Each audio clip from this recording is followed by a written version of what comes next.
أعوذ بالله من الشيطان الرجيم. ولقد خلقنا الإنسان ونعلم ما توسوس به نفسه ونحن أقرب إليه من حبل الوريد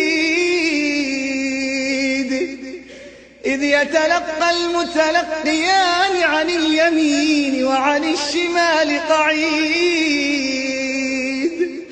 ما يلفظ من قول إلا لديه رقيب عتيد وجاءت سكرة الموت بالحق ذلك ما كنت منه تحيد ونفخ في الصور ذلك يوم الوعيد وجاءت كل نفس معها سائق وشهيد لقد كنت في غفلة من هذا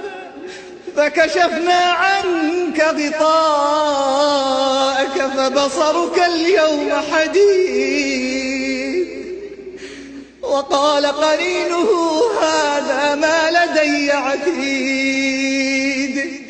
ألقيا في جهنم كل كفار عنيد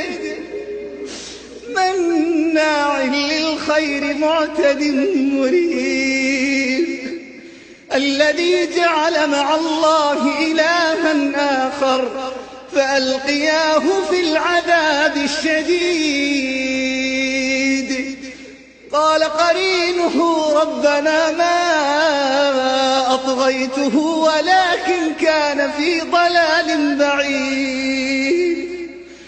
قال لا تختصموا لدي وقد قدمت إليكم بالوعيد ما يبدل القول لدي وما أنا بظلام للعبيد يوم نقول لجهنم هل امتلأت وتقول هل من مزيد يوم نقول لجهنم هل امتلأت وتقول هل من مزيد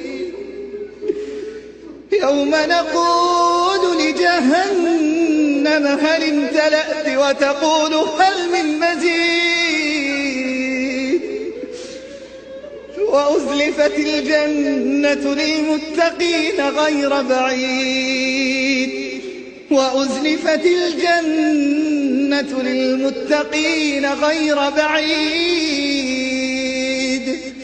هذا ما توعدون لكل أواب حفيظ من خشي الرحمن بالغيب وجاء بقلب منيب ادخلوها بسلام ذلك يوم الخلود لهم ما يشاءون فيها ولدينا مزيد ادخلوها بسلام ذلك يوم الخلود لهم ما يشاءون فيها ولدينا مزيد